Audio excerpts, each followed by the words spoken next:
What? Hey, give it up right here. This is my guy. Yes. I'm so happy to see you. Hey, gratitude is a skill, guys. But if you practice, you'll get a joyful life regardless of your circumstances. Tapper to Griffin. Second to play the first play. Ridiculous. That was ridiculous. He was a shortstop in high school, 15 miles from here. Wake up the echoes. The shortstop is back. Payoff pitch to Freddie Freeman. Swinging and a miss. He struck him out. Green got him with a fastball away, and the inning is over. Hunter Green is going to be short. And it goes 5-hole. Throw to the plate is small. 90 more for Pajes. The game's broken open. It goes right through the legs of De La Cruz. Oh, boy. That'll be De La Cruz's league worst 20th error. If players want to change the narrative, then we have an opportunity to do that. Here's a team that a lot of people are saying has a chance to be in the playoff of the non-power four representatives and top 25 votes in a very good team. So we have an opportunity to go kind of showcase what we've been working on and I think my answer to that each and every week. It's really about us and how we play, and it's about our performance. And I want to go see us play. I know the players do, but we have to take care of business each and every day as well. No Filter Radio with Alan Cutler, brought to you by Quantrell Auto Group. QuantrellForLife.com. Good afternoon. I'm Alan Cutler. Honored and pleased to be with you. Honored and pleased you're spending part of your day, whether it's live now on 1300 AM, 92.5 FM, or on the ESPN Sports Lexington app anywhere in the world. And Jim will have the podcast up about 2:30, and we're doing a little YouTube on the ESPN Sports Radio 1300 site. We've got a few people on there, and I need to clean it up before we really, really push it. Neither here nor there. Welcome, welcome, welcome, welcome. Most of what I do is off the cuff. Not 100%. Like I'll take a lot of notes and read a lot of stuff, and I'll put some stuff down, and boom, I just start talking about it. And whatever opinion comes out normally just comes out. Every now and then, Jimmy, tell me you're not going to hit the button for this. It's a term I often use and rarely use on this show, and I don't know why. Every now and then I have a little what I call, I want to see Jimmy's facial reaction to this. I have a little internal constipation about a thought. You like that term, Jimmy? Yeah, I get that a lot. I don't use it much, and I never heard anybody put it that way, so I'm taking credit. I'm shocked I don't use it more, be that as it may. For a week now, I've been thinking about and resisting tremendously for two reasons. One, I refuse to get sucked into the talking season hype where things are always good. It seems like if it's not good now, obviously, when will it be good? And so I've been really hesitant, but I've been thinking about this for a week, and I'm tired of thinking about it. So I'll just say it. Look, I have said I thought the offensive line will be much better. I have said I think this team will be much better. How much better? I don't know. And I'm sticking with that. But I've looked at the league, especially in the last week or 10 days. And I got to tell you something. I'm not doing this to be a homer. I'm not doing it to get on UK's side. And if anybody UK is listening, they're laughing at that. Jimmy, you're going to hold me to this. You're going to mark this clip at 12:05. Kentucky's going to a bowl game. That's my prediction, that UK is going to a bowl game. Didn't say one of the biggest bowls, but I can see it and I can feel it. I really can. Now, if you would have asked me 2 months ago, would I come to this conclusion? I would have asked you to probably take a drug test. Jimmy, if I said this 2 months ago, would you have said, Cutler, take a drug test? No, just to go. Now, if you had said 8 wins and were very confident, yeah, I would probably. But just to make a bowl game, no, I don't. I mean, it's still questionable, but that's not a super outlandish thing to say. I don't think so. Okay, and it's not very popular around here, and I don't give a crap about that anyway. And here's what I know for sure. and you know it too, okay? They're probably going to beat somebody they shouldn't, and they're probably going to lose to somebody they shouldn't. Now, if they don't lose to anybody that they shouldn't, and then beat one or two teams that they should, let me rephrase that. If they beat one or two teams that they shouldn't beat, and then beat everyone that they should, kind of help if I said it the right way, Jimmy, isn't it? Yeah. This team's going bowling. And it's not that difficult to see. So I think they're going to a bowl game.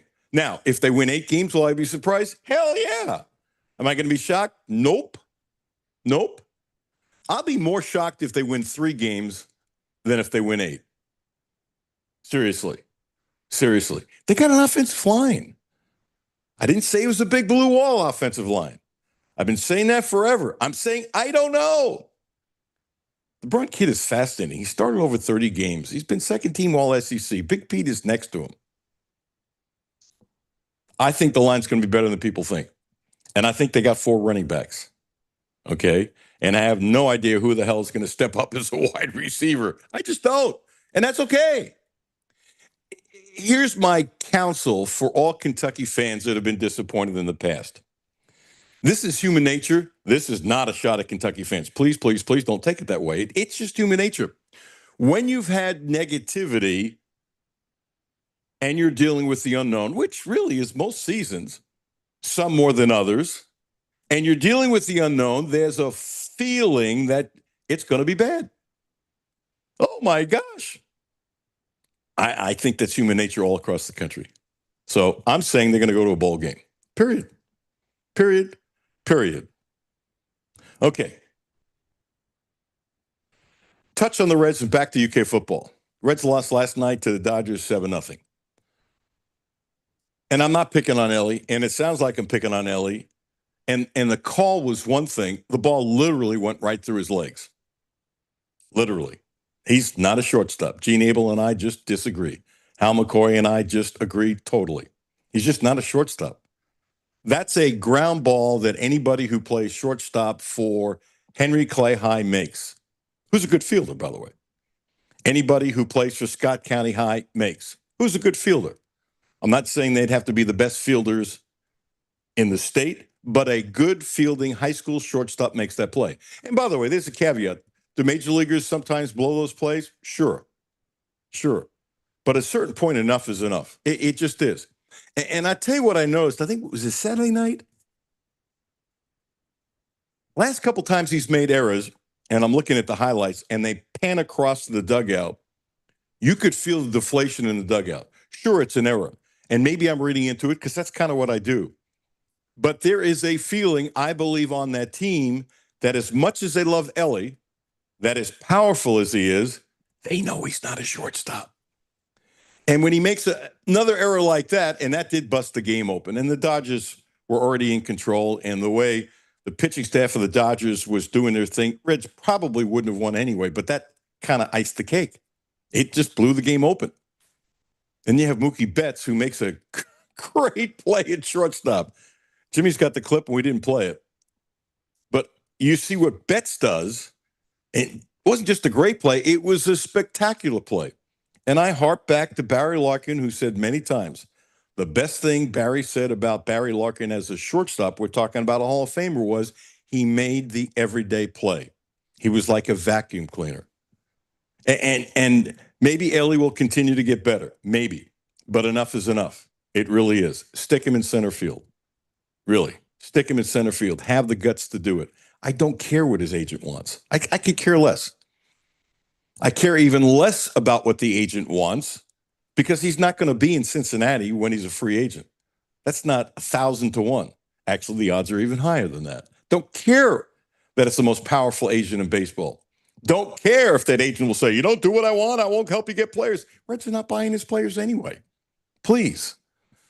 It's just awful. It's not bad. It's just awful. I feel bad for the guys on the team. And you know, I recall way before the season started, Tito came out and said, Ellie's the shortstop. Do I think he did that on purpose? Yeah. Do I think he did it because he was told Ellie was the shortstop? Yeah. And for those that think that Tito has total control, you got rocks in your head. He's got a lot of control, and a lot more than a lot of other managers. But it's just bad. Jimmy, you as tired of watching LA play shortstop as I am? Yeah, and when Hal McCoy first brought it up, I think it was sometime last year when he did, and I started thinking about it. I'd been saying it ever since he brought it up that I just want to see Ellie's athleticism in center field, to see him gliding through the outfield with ease, to really show off his speed. I just want to see it selfishly. There are so many doubles that he would make into outs. It's unbelievable. It's unbelievable. Marte can run a little bit too. And Hal had an interesting thought. When they got blown out the other day, Marte played a couple innings in center field, and he said maybe that he'll play center next year, and the right way to do it is to stick him in center field in the winter leagues. Not now, because they have a shot at the playoffs. Like the Pirates last year took Cruz and just stuck him in center field because, the question was whether they're going to lose 100 games or not. It wasn't whether they get playoffs or not. And if the Reds were like the Pirates last year, the smart thing to do if you wanted to have Ellie in center field would just to move him now. I wouldn't move him now. I wouldn't move Marte now. But I'd sit down and have a conversation. And it's pretty simple. You're going to play center field. And if he says he doesn't want to, I'm okay with that. What is he going to strike? What is he going to not play? Seriously. So enough's enough.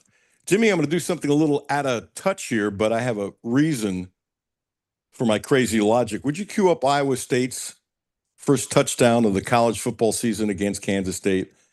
Here it is. Kansas State rushes 5, drawing to the end zone. Dominic Overbeats. Able to haul it in. The first score of 2025. I watched that game with great interest. By the way, you got to play the game on a field that's going to be better than that. Going over there, I think it's great. The pomp, the ceremony, all that kind of stuff. And you can say, okay, both teams have to deal with it, but it's not fair. That's not the point. The point is, I watched that game with great interest. Those are two teams that you expect going to a bowl game. Those are two top 25-ish teams. Those are two teams you're not going to be surprised if they finish in the top 25 at the end of the season. Those are two teams that play in a tough league, but not as tough as the SEC. And so I kept on watching, and one thought came in my mind. By the way, there's two great coaches. Seriously, both those guys are great coaches, and I mean great coaches. Campbell could have left, I don't know how many times. Campbell, he's not the only one of the few guys that turns down raises to make sure his assistant gets raises. And by the way, I don't know how many offers he's turned down. Jimmy, you can probably name 3 or 4 off the top of your head. He's turned down all kinds of stuff. He wants to be at Iowa State. It's his place. People there love him. He's a great guy. His assistants stay. He's got continuity. Whoever his strength coach is, his kids look in great shape, just like Kansas State. And so, Jimmy, I'm looking at that. I'm going, okay, if Kentucky is in that league, would they be ranked sort of and thought of sort of like Kansas State and Iowa State? And I think the answer is yes. But the point is, could they beat them? And my conclusion was, and this is wishy-washy, but there's something there. I wouldn't be surprised if they won, and I wouldn't be surprised if they lost, versus saying, oh, you know what, they can't beat those guys. And that's what I honestly think. And I think that's pretty good. I think that's pretty good. Let's flip to clip number 4 of Stoops. And I think everyone has said that if there was a surprise yesterday, it was that Ty Bryant will be returning punts. Here's Stoops on that. I don't think you've had a defensive player return punts in your tenure here. What about Ty? I think, Coach Norvell wasn't, Boulware wasn't around. Jay wasn't around when Ty was playing baseball back in the day, so he's a good baseball player, and so he gets a good beat on it, and he's done a nice job of fielding the punts. I think a year ago that we lost some critical yardage from time to time, not fielding those things, and Ty's done a nice job, and he has that baseball background, and so that helps. It's a little thing, but when you lose yardage, just catching the ball, it's really a deflating thing as the offense comes on the field. So I think many of you know Ty was a great baseball player in high school. As a matter of fact, there was talk about him playing baseball for Kentucky. And he's good enough to play center field for Kentucky, 1. 2, I talked to Cisco yesterday, and Cisco Bryan, his dad, will join us on Friday, and he was going to get me the number. He wasn't sure if it was 7 or 9, but Ty ran back a lot of punts for touchdowns in high school. Okay? So I think it's a great move. Did I predict it? No, did not. Did not. Wish I did. I just assumed, like most of us, that Macklin would be the guy. He's calm, has sure hands. They will not lose yardage when he catches the ball. But here's the other thing. He can return it now. He can return it. I shouldn't say this, but I was teasing Cisco, your buddy who's a 49er fan like you, and said, enjoy Ty this year because this is going to be your last year. And he's going, Cutler, I don't want to talk about that now. I want to enjoy the season. We'll talk about the end of the season. And we both started laughing. He knew I was doing it just to poke him. And by the way, would it surprise me if he's so good this year that he jumps to the league? No, I'm not going to be surprised either way. I think this kid is going to be a star. I think everybody knows it. I knew it in high school, said in high school when he sat down with us live in the studio that he was going to be a captain of this team. He basically has been a captain, and it definitely is more so this year. So I'm excited that he's going to do it. I'm excited. So let's go to clip number 5. Uncertainties. Okay. Now, I forgot who asked the question, but I'm good. You know, there's sometimes you ask a question when you know the coach isn't going to answer, but it gets you a pretty decent answer. Versus asking a question that's done in a bad tone of voice and mean and really shouldn't ask. So this wasn't done to be mean. I also know, and I can't think of who asked the question. Whoever asked the question knew that Stoops wasn't going to answer it because he'd be stupid to think he was going to answer it. So he answered it in kind of a different way, and Stoops handled it the right way. Uncertainties, he's not going to answer, but I think it's fair to say in game 1, I probably sat here in some form or fashion, talked about this. You know, everybody's excited for game 1 and we're tired of playing against each other. You know, but game 1, you know, what I try to head off, and it's through experience. We talked about games we've had in here where we exploded in the first half and didn't finish, you know, and guys let their emotions get out of control and things of that nature. So those are all things that I will touch on with them of handling the environment, handle the situation, you know, and making sure we're thoroughly prepared throughout this week, but also being consistent throughout the game. You know, there's going to be adversity in every game. How are we going to respond to that? And, you know, and again, just try to be as consistent as we can for 4 quarters. And that's fair. It's definitely fair. And Stoops says, I think everybody in the league was prepared for it going to 9 games. Mitch didn't want it. I kind of agree with Mitch. I understand, though, why they're doing it. Doesn't make a difference. I'm not upset that they are going. You knew it was inevitable. And Stoops says, look, we have one of the top 5 or 6 toughest schedules this year. Will probably be next year. What's the difference? And he was always for keeping Louisville. And look, I don't know what's going to happen 10 years from now. I think, Jimmy, there's 4 years left on the contract. I would be shocked if this game doesn't continue. And I got to tell you, if the Kentucky-Louisville game didn't continue, that's bad for college football. It is. What I'm fascinated about, just like what you're fascinated about, is will Tennessee be one of the teams they play every year? And if they don't, they really screwed this up. They really screwed this up. You know, I get that be some rivalries that going to go by the wayside. But my point is, and I don't care if it's Iowa State, I don't care if it's Kentucky, Louisville, I don't care if it's North Carolina, Duke, I don't care. You need to go way out of your way if you have to keep these rivalries. Okay? You have to. You just have to. It's common sense. And shame on college football if any rivalries fall by the wayside. Let's jump to clip number 8. 13th year. And so, you see any big changes in 13 years, Mr. Stoops?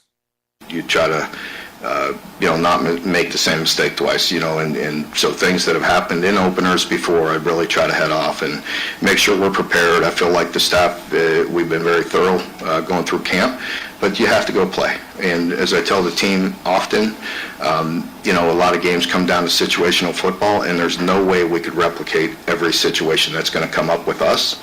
And, throughout the season, we try to continue to build on their football IQ, watch other people, make some mistakes and things that, we've been through and try to head it off before it happens. But, we have to play the game and be prepared for each and every situation that comes up.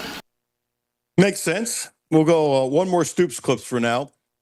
Clip number 2, to the obvious. And I thought it was very smart of Stoops just to say Zach's the starter. And I went crazy last week, and I'm not taking it back and feel just as strongly today as I did last week that this battle was not a battle. You can't have a battle unless you have two quarterbacks taking an equal amount of snaps with the first unit. Okay? There's not a battle when the backup quarterback is doing basically all the reps with the second team. And so maybe it was semantically speaking a mistake by Stoops, but you know what? If you make a mistake with it, then just say it. So that's why I think he didn't. And the other thing, too, is, come on, Mark, you've been in front of the media how many thousands of times? The part that bothered me the most about that whole thing is, does he actually believe that we're going to believe? Now, I get it. When you're, and this is no disrespect to my friends at 18 where I worked forever. On the BBN show, they are a homer show. Everybody knows that. So they have to do their lead-ins with a battle. And I get that, which is why if I was still doing TV, I couldn't do that show. They wouldn't want me to do the show, so that's okay too. And so what happens is that there'll be some different avenues in the media, whether it's 18 or someone who just regurgitates what they're told, and that's some of the media, but a lot of the media is really, really good. There's a lot of really good media people here. You hear them on my show a lot. But there are some of the media that just regurgitate. And if you're just regurgitating that it really was a battle, I think you're getting sucked in. And by the way, it's not because I've done this forever. That would have been my thought 40 years ago. Battle? Really? How many snaps between the ones and the ones are they dividing? I knew that when I was a teenager. This stuff, most of the sports stuff, is not that difficult. Anyway, it's a short soundbite, clip number 2 about why Zach Calzada. Yeah, the big thing is it wasn't what Zach wasn't doing. I think it was Cutler really playing well, in particular down the stretch of camp. I'd say the last 10 days, and he just seemed so much more comfortable, so much more confident, and playing at a higher level. And I think they were both playing good, and that we need that. As you know, it's a very difficult schedule we have in front of us, and we need all hands on deck. And so I'm quite confident in both of those guys. Now, do I believe that Stoops is confident in both those guys, that he's not just saying it? I do, by the way. I really do. And I think it's terrific. But it wasn't a battle. It just was not a battle. Setting up the show, Corey Price. We're going to talk a little Kentucky football. Birthday boy, Corey, yesterday. And James Rapine, who first appearance on the show, he knows his Bengals stuff. It's cut down day, Hendricks' contract. We have all the Bengals games forever as part of the LM group, and they're up the road. And, am I predicting Super Bowl? What are you, nuts? But are they fun to watch? Yeah, as long as Joe Burrow is healthy, they're always going to be fun to watch. So we'll talk a little Bengals occasionally every now and then. I think it's the right thing to do. I love this quote by Mike Tyson. Social media made you all way too comfortable with disrespecting people and not getting punched in the face for it. Jimmy, I think there are very few people that could get away with that quote as well as he does. You agree? Yeah, because who's gonna talk back to Mike Tyson? And it's the truth. It is the truth. And so, the part about that I love is the fact that you're not expecting these truisms from Mike Tyson. Every now and then, he's pretty good. I've been sitting on this for a couple days. Over the weekend, they had an NBA All-Star game. My son-in-law was watching it. I don't know why he was, didn't ask him. And after it came up an old NBA game. It's a filling time. They'll play NBA games from whatever. And it was back when Pope was playing. And it was one of those rare games. I don't know how many games he started. I used to know, whatever. It's not a lot that Pope started. And here's the part that's crazy. And Jimmy, your eyes are going to flip on this. He was guarding Tracy McGrady most of the time when he was in the game and McGrady was in the game. This is Hall of Famer Tracy McGrady. This is one of the most talented players of his era. This is Hall of Fame Tracy McGrady because, McGrady was about as tall as Pope. But how about putting Pope on McGrady? Talk about trusting his defensive skills. I didn't know he ever guarded McGrady for a chunk of a game. That was really impressive. Quick note. Jimmy, are you superstitious or you believe that Green Bay now is going to win the Super Bowl when I tell you this, and you probably know what I'm about to say? Potentially. I'm a little stitious. Okay. So the Eagles, one of the trades before season starts, somebody has a hole, somebody has somebody extra, you're flipping players. Rarely does it turn out to be superstars. You need a backup at a certain place and you don't have one. This stuff that goes on all the time now. But I found this fascinating. The other day, Philly picks up a 6th-round pick. I don't know why I'm mentioning it. Who cares? From Green Bay in exchange for offensive tackle Darian Kennard. Now think about it. Darian Kennard, tough kid at Kentucky. Tough. Now, Kennard is 25 years old. He's won not one, not two, but 3 Super Bowls. And I got to tell you, I don't bet. I'm just not a bettor. And we're honored and pleased to have DraftKings back. It's great. And I'm all for betting. I bet on horses. I don't bet on football games. I don't know. He's won 3 Super Bowls at 25, and he's not been a regular starter. Don't you think somebody's going to put money on Green Bay, like $10 here or there, that kind of thing? You get pretty good odds on that right now. Yeah. If you see the odds, let me know. I mean, come on. We've both done dumber things with $10, right? Yeah. Yeah. That's the point of these kind of bets for the futures, especially. Like, it's 2 coffees. If you pull at a couple places, not even 2 coffees. Yeah. Your point's well taken. If you see the odds, just holler. I just got a DraftKings account. And maybe I'll put $10 on Green Bay, knowing I'm going to lose. I have no clue what the odds would be, by the way. None. 0. None. Okay. I'll tell you what the odds of this being really good. Boom. Bingo. The Quantrell Auto Group. What a deal. What a deal. What a deal. A great deal for the month of August. Everybody knows, I think everybody knows, the Outback is a special car.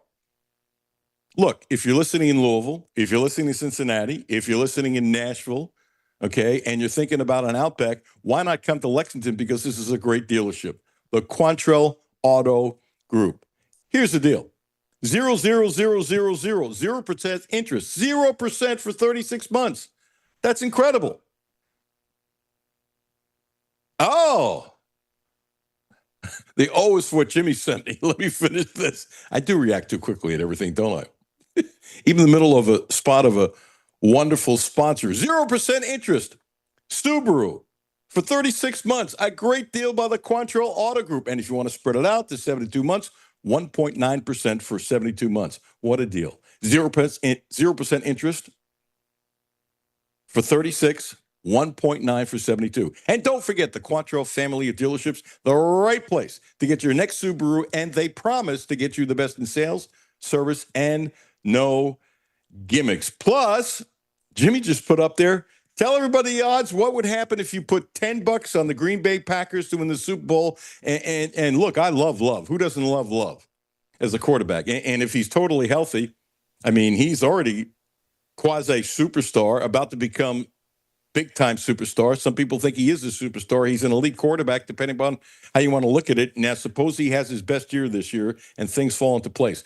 If, Jimmy, you would put $10 on the Green Bay Packers to win the Super Bowl because a former Studley Kentucky offensive lineman, Darian Kennard, has been traded to them, and he's won 3 Super Bowls. He bounces around and wins rings. What a collection he has. So, Jimmy, $10, what would it get you if they win it all?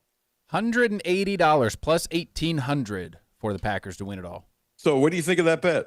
It's a pretty good one. You going to do it? Maybe.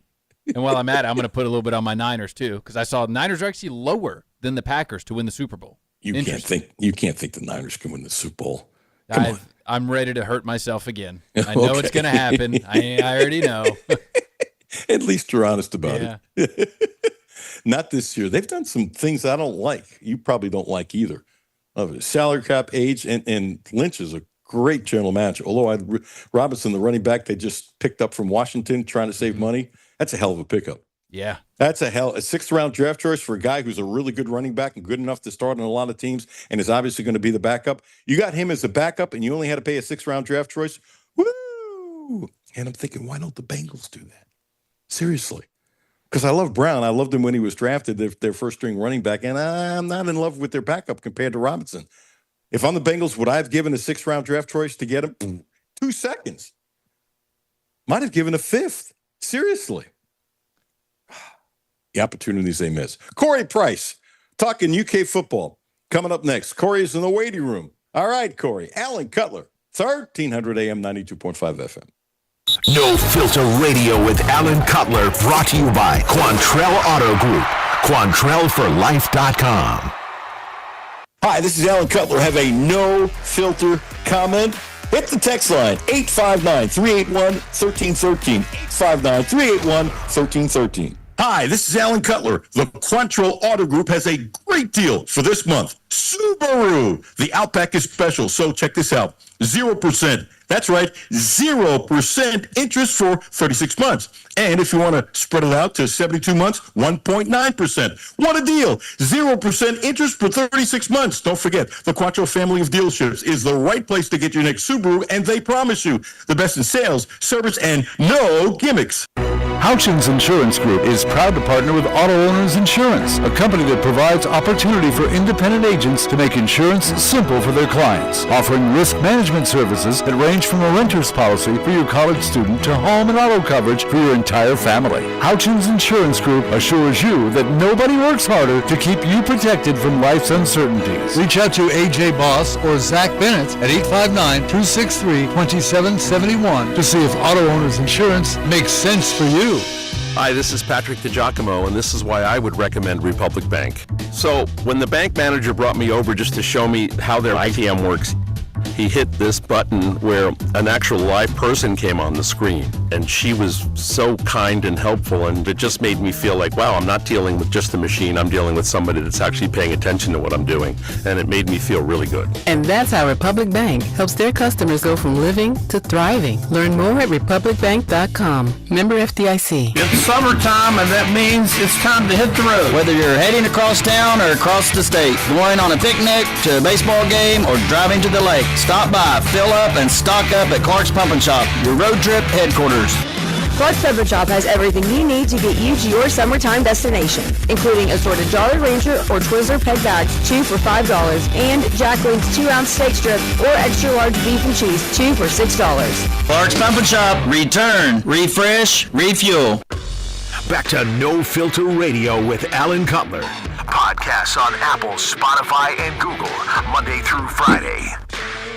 Welcome back. Alan Cutler, 1300 AM, 92.5 FM. A day late, but happy birthday, Corey. Corey Price, stats guru for UK football and just stats guru for anything UK related. I still don't know how the heck he does it, but he amazes me and is quickly becoming the go-to guy. I'm sure I'm not the only media person. Hey, Corey, do you know anything about this? Boom, you get an answer. He's unbelievable. Corey, how the heck are you? And you're getting old, dude. I didn't realize you were 40. Yes, sir, Alan. Thank you for having me on the show again.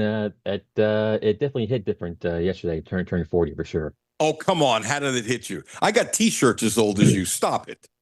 I don't know. It felt a pinch different. Okay. Yep. Okay. So you're not leaping tall buildings with a single bounce anymore, right? No, I haven't done that in quite some time. Sadly. At least used to do it. So Corey said, "Hey, what do you want to talk about? Whatever." And he hit me with something this morning. I remember the game because I was there. Did I know today was 30 years? Of course not. Corey, of course, did. So he brought it up. This is the 30th anniversary. This is how you're amazing, Corey. 30th anniversary of Tim Couch's first game of his senior season when he played at Leslie County High. And it was a 44-42 win over Fort Thomas Highlands in what was called then the Thoroughbred Blow at Tates Creek High. And they were like, they said 10,000 people were there. I don't know if you were there, Corey. It seemed like there was more. I mean, people were everywhere. I mean, and the atmosphere. And didn't he intercept a pass too, playing defense in the first quarter, if I remember? You'll probably know that off the top of your head. But he, the great Tim Couch played defense too. And that was one of the great atmospheres of a high school football game that I've ever seen. So that was 30 years ago. Wow. Were you there? I was not. I was just 10. I didn't really get a lot of exposure to Tim until he was at UK. I mean, being from Louisville, I mean, Louisville didn't cover him a ton. I mean, they put like a box score in our paper, but I mean, I know in Lexington they wrote a lot about him. And yes, you're right. He had 6 touchdowns total, 3 passing, 3 rushing, and he did pick off one pass, so he did it all I on remember offense the and pick. defense. I Yeah, remember he the did. pick, and actually had a pretty good run back too. I can visualize it. Is that goofy? Because it's just one of No, those no. things. It's just like when he picked it off. What? My first thought was, what the hell is he doing playing defense? To be Right. honest, okay, it's Exactly. like Yeah. it's Tim Couch. I don't want him worn down. God forbid he gets hurt playing defense. He's got to play quarterback for Kentucky. That might sound Right. silly, but that was my thought. And then I don't wasn't the next play or something, but it was. I don't remember the first series. It was early in the game, and that was my first thought when I saw him out there. And then he picks off the pass. I'm going, is he going to sell popcorn too? Yeah, I mean his senior year, I mean, started the whole. I mean, I guess before then, but definitely by his senior year, I mean, he was a rock star, and he became a legend even before he stepped on campus at UK. He was a legend, and you know what? It is amazing how well he has treated everybody. It is amazing how he's always handled himself with class. When he was in high school, he could have, and I teased him about this forever ago, he could have taught people how to deal with the media in high school. Just respectful and kind and looked in the eye and sat there. There was a game at South Carolina we went to, and Kentucky lost. And I'm pretty sure, don't bother looking it up, although you know off the top of your head. I'm always afraid to say a stat in front of you because you could probably correct me quickly, but I'm pretty sure he threw 3 interceptions that day. And he got the crap beat out of him. I mean, he got beat up hard. And we go to him in the locker room in the corner there, and there he is taking all the blame for the loss. And I don't remember exactly, but Tim, you got sacked X number of times. You got hit X number of times. And first of all, he was never going to throw a teammate under the bus. That wasn't why I was asking. I was trying to deflate some of the pressure off him because I thought it was totally unfair. But that's just the way they were red spots and marks on him. I'm serious, which I've seen before, but not a lot when somebody gets hit that much. I mean, they really beat the you-know-what of him, and he sat there, nope, my fault. I could have done things different. I could have released the ball better, could have gotten rid of it quicker. And he starts listing all the things, just rattling it off like he was looking at a film. I could have done this better, that, but that's Tim Couch, one of the all-time greats. Thank you for spurring that. You got another thing? That was really cool that you sent that to me this morning. You got something else in your cranium about the history of UK football? Well, you mentioned to me it might bring up like old records that are kind of unique and uh, of interest. There's 3 that I kind of thought of. 2 of them involve points because obviously that's the main goal of football, to score points. Back in 1950, UK scored 83 points against North Dakota. So the record's been held for 75 years, and I don't think it'll be broken. We got close in 2002. UK scored 77 points against Texas El Paso. That was pretty close, but I'm pretty confident that record's probably going to be the same, probably forever. And the one I mentioned back to you is that Babe Parilli, two-time first-team All-American, if I remember correctly, and I'm sure of this one. Was he two-time or three-time? I think he was two-time first-team All-American. When he left Kentucky, he was the all-time leading passer in NC2A history. And whatever the number now, it would never number them, it'd be minuscule today. Right. But he was a great, great player. He was the Babe. He was hot. He was smoking and stuff like that. So some of those records have stood the test of time. And I think it's kind of cool. Those that love UK football, honestly, I didn't know those two stats. But I think people kind of enjoy, since we're about to start the season, some of the stuff from the good old days, even if you don't know it, that, hey, there was football before Mark Stoops. There was football before Joker Phillips. There was football before Bill Curry. And the greatest era of Kentucky football, everybody knows or should know, it's when Bear Bryant was here. Absolutely. And in 1958, Calvin Bird scored 25 points in a game. That might be broken. I'm not quite sure. Since then, we've had a player score 4 touchdowns 12 times. That's just 24 points. So I think, I don't know, in my opinion, the next time a player scores 4 touchdowns, I think the coach should let him go for 2 and break the record. But that's just me. If the game's out of hand. Now, if it doesn't Okay. If I'm wrong here, you'll correct me quickly. Didn't Bird kick 2? Yes, he had 4 touchdowns and 1 extra point. That's how he got to 25. Yeah. Oh, I'm proud of myself for that one. There you go. Yeah. And by the way, the Bird family was in that decade was unbelievable. Roger played in the NFL forever. Wasn't he a first-round draft choice in the old AFL for Al Davis and the Raiders? He was, yes. They were great athletes in all sports, by the way. I mean, there was a time period, I don't know what the heck was in the water in Corbin. Roy Kidd was from Corbin, too. And he was a great quarterback. He was an All-American quarterback, too. I don't know why, but there was a time period, and I don't know the number, but it was a lot. And I don't mean just people that went to UK. I mean, Frank Selvey scored 100 points in a game. Wasn't he from Corbin? Corbin, you're right. Yep, sure was. I don't know why, but there were tons of people who were stars, superstars, back in that era from Corbin. This little town, Corbin, Kentucky, and I don't think that town's ever gotten enough love. They should. Like you said, I mean, you've named off a few legends. I mean, Selvey is almost like this mythical figure of sorts. So yeah, I mean, obviously some small town, and they've had some great athletes, no doubt. I remember after I came here, because I saw Frank Selvey play when he was at the Lakers as a child. He was a backup, and he had a nice long NBA career, nothing like he had in college. And I asked a few old timers, why didn't he play for Adolph Rupp? I don't think they went after him. That's a mistake on their part. Well, the other thing too is during that time, Rupp did have a lot of talent. Well, that's also true. You're going to miss on some, but I never could get an answer. Seriously. Yeah. And this was the early 80s, the first time I was here, and it got to the point, I wasn't going crazy over it, but I asked a number of old timers, come on, explain this to me. It doesn't make any sense. Okay, you're an optimistic guy. You're going to be in the broadcast booth taking care of the stats for my buddy Jeff Pecoro and Tom Leach, and they really do. They do a big-time job. So when you're in the booth, do you feel any pressure come up with something, or do you walk into the booth with a ton of stats, figuring maybe there's 5 or 6 that you'll be able to share that really help them, or what is your goal as you're doing this besides saying, okay, so-and-so running back has 6 carries for 25 yards, but that's already on the computer screen, not like the old days.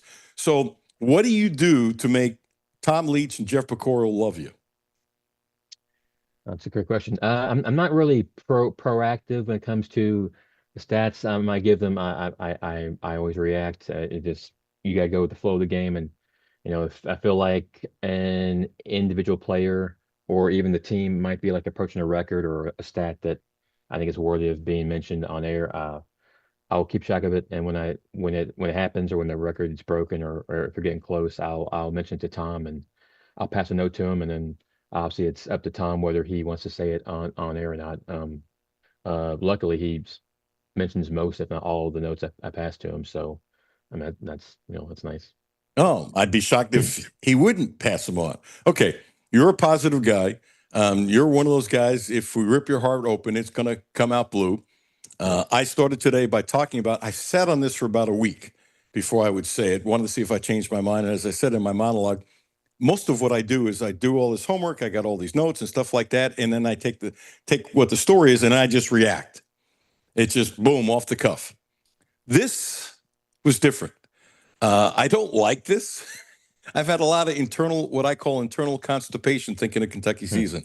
And I'm very sensitive not to say this for the sake of being a homer because I want Kentucky to win, but I'm not a homer.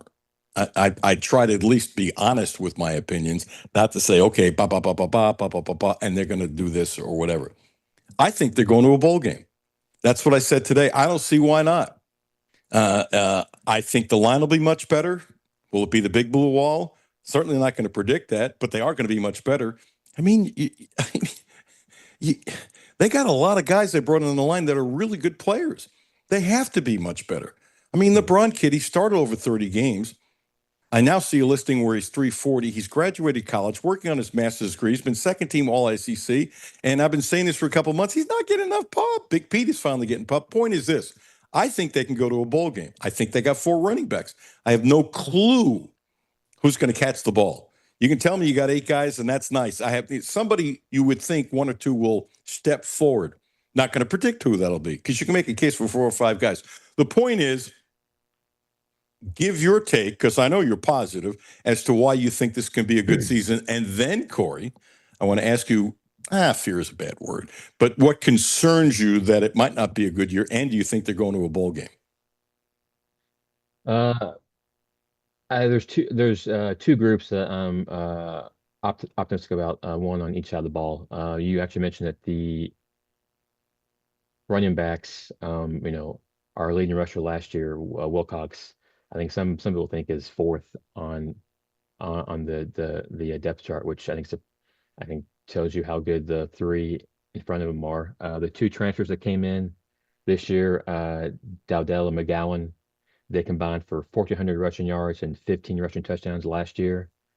This is Stoops' 13th season at UK. I think we're well aware now that he likes a run heavy offense when he can.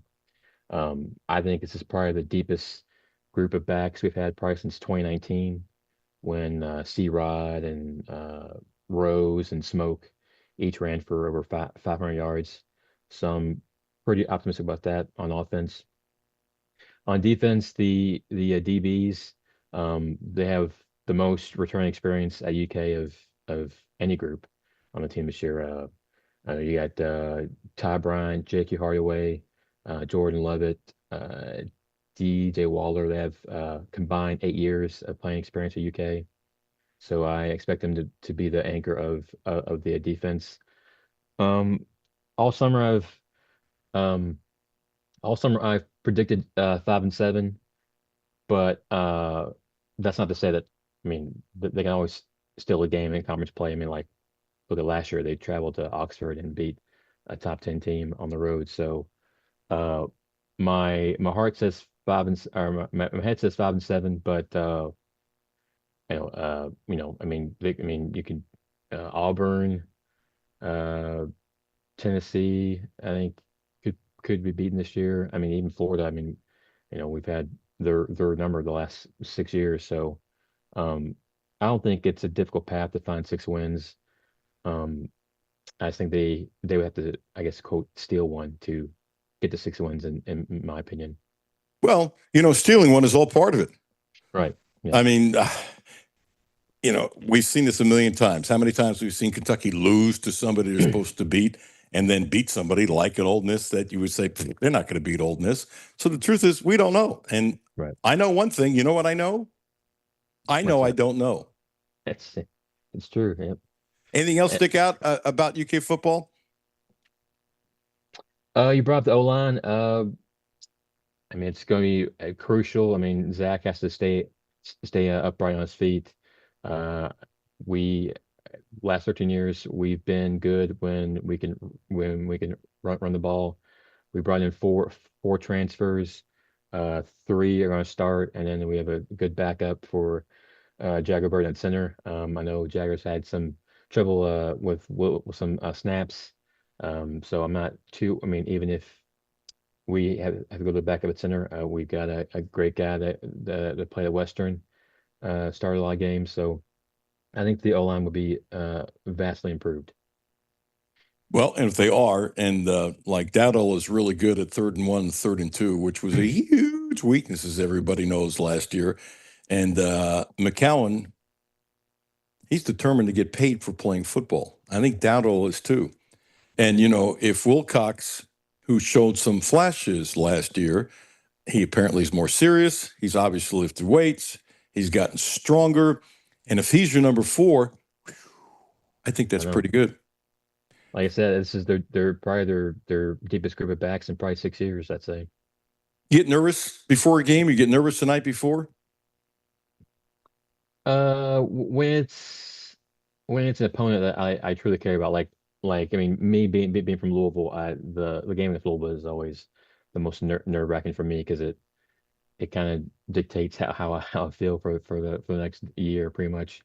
When they have a top 10 team coming into Lexington or something like that, I get there's also some nerves going on. But honestly, yeah, just being up there with Tom and Jeff, my nerves kind of go away. I mean, they're such great at their job. They're great people. They make my job easy. So I think more often than not, I'm pretty loose up there. You're part of the family. Doesn't it make you feel good? Yeah, it's this is my 4th year, and I keep saying it, but I still can't believe that I'm doing it. So I'm just enjoying it.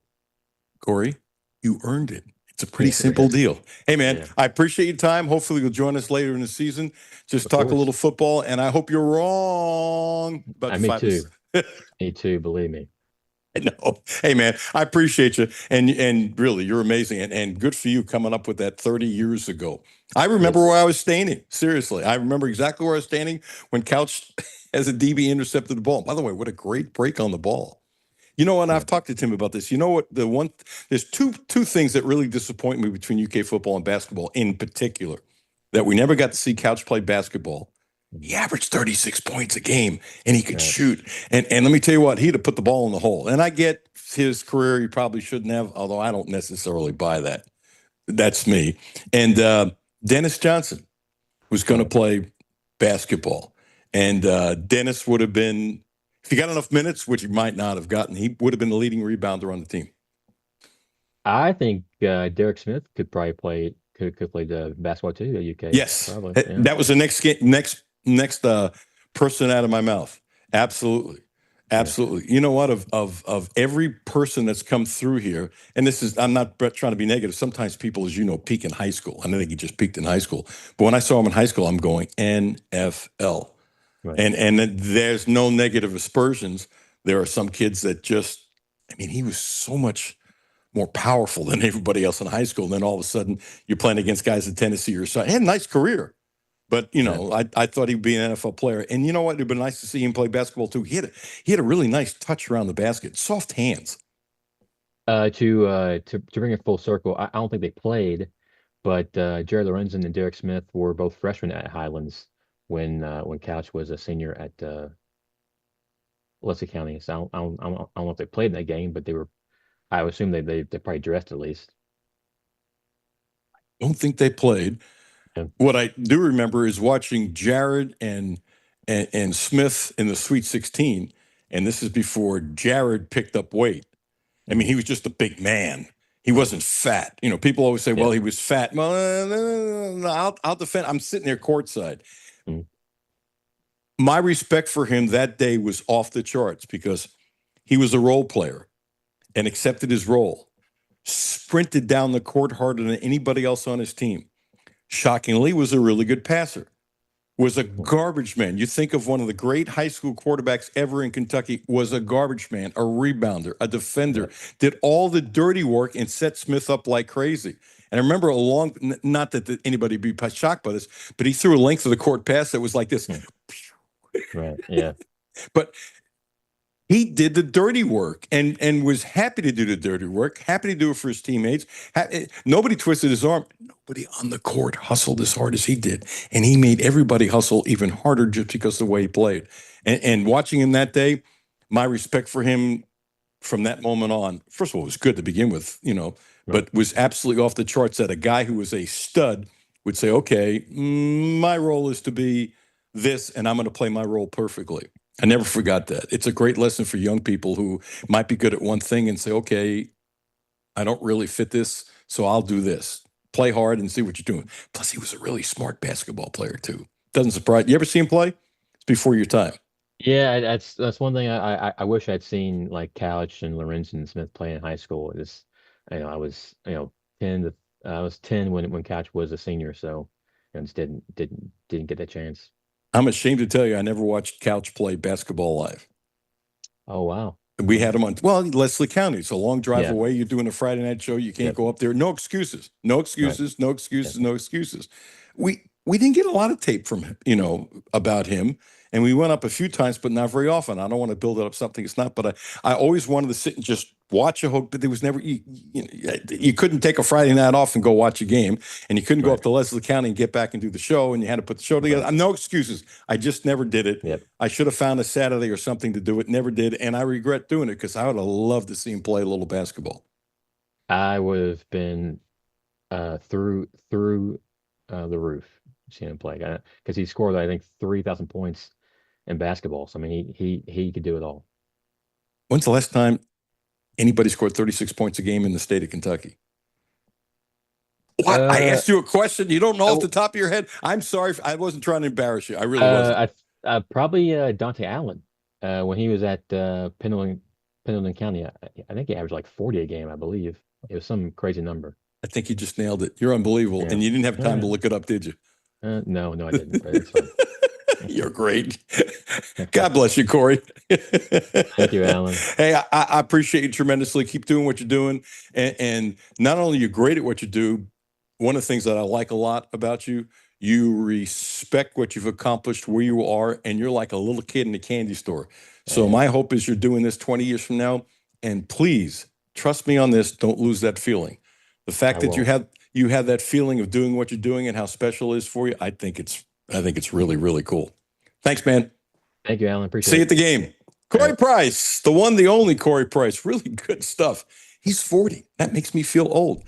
Blue Lotus Health, 859-533-0914. 859-533-0914. Acupuncture. Now also providing a licensed massage therapist. Acupuncture. Ramon Carriega has become a dear friend. He's helped me out tremendously, especially recently with my neck because of how I've had to sleep with my eye and stuff like that. And I have trouble turning my head, and I walk out of there feeling much, much, much better. Ramon Carriega, please use my name. Blue Lotus Health on Versailles Road. Special dude, 859-533-0914. Jimmy, you did it again. He came up with that quick. Dante Allen averaged 42.9 points per game as senior. He was amazing. 42 and 14 is not a bad stat line to average as a senior. I really thought he was going to be a hell of a college player. I really did. He just was never comfortable here, but I thought when he left here, he would become not a guy who would score 40 points a game, but he'd be a guy scoring like 14, 15 points a game. And I really always thought he should have gone to Western and Eastern. And I actually, Western fans thought it was Eastern because of the style. I thought that was like better for him. And he just shocking he didn't have a better career. Shocking. I was kind of sad for it because he seemed like a nice kid and he seemed overwhelmed being here at Kentucky. And it happens. And by the way, that's not negative. It happens. It absolutely happens. James Rapine coming up next. Alan Cutler. James Rapine. Bengals. Alan Cutler, 1300 AM, 92.5 FM. No Filter Radio with Alan Cutler, brought to you by Quantrell Auto Group. QuantrellForLife.com. Hi, this is Alan Cutler. Have a no-filter comment? Hit the text line, 859-381-1313. 859-381-1313.